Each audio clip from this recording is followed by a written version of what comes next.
vient la culture du pas de vague.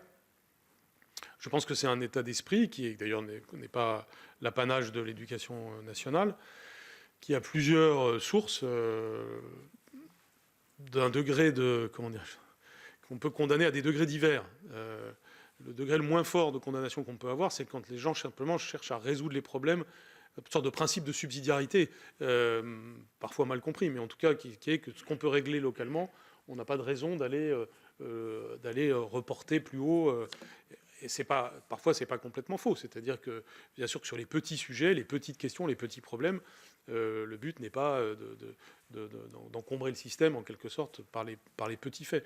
D'où la distinction dans le système des faits de niveau 1, 2, 3 et 4. Donc ça, c'est la moins mauvaise des raisons de l'existence du pas de vague.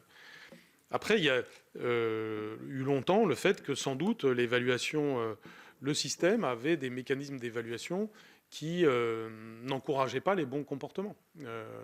C'est pas le seul domaine dans lequel la manière de concevoir l'évaluation des personnels a un effet négatif sur les comportements. Parce que, en gros, si vous voulez avancer, il vaut mieux apparaître comme quelqu'un qui n'a jamais rencontré de problème et toujours a trouvé des situations lisses, etc. Et donc, c'est évidemment une des causes. Je pense qu'une forme d'infantilisation peut aussi être une cause, c'est-à-dire que notre système trop pyramidal aboutit parfois à cela, et que là, on est sur une question culturelle qui mérite d'être prise à bras-le-corps et qui, je crois, l'a été. Encore une fois, tout ce qu'on a pu mettre en œuvre contre la logique du pas de vague, nous l'avons fait, et du chemin reste à faire. Mais je crois que sur ce point, comme sur d'autres aussi, il faut savoir reconnaître les pas qui sont faits dans la bonne direction. J'ai à cœur de le dire aujourd'hui. Sur d'autres sujets, ce serait d'actualité, sans s'énerver, si je puis dire. Si on veut vraiment progresser. L'éducation nationale, c'est le long terme. C'est les sillons longs.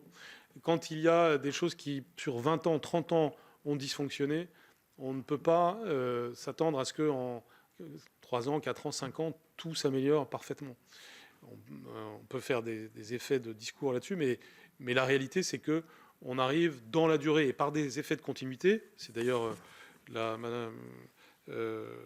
l'avant-dernière question, je crois, l'avant-avant-dernière, pardon, Madame la sénatrice portait là-dessus, sur la question de l'absence de zigzag. C'est qu'il faut de la continuité. C'est vrai en matière pédagogique, c'est vrai en matière éducative, en matière de sécurité. Et donc, encore une fois, sur l'ensemble des choses dont je vous parle aujourd'hui, je ne prétends en aucun cas que la situation aurait atteint un certain degré de perfection. En revanche, je prétends qu'une bonne direction a été imprimée et qu'il faut approfondir et aller jusqu'au bout de cela.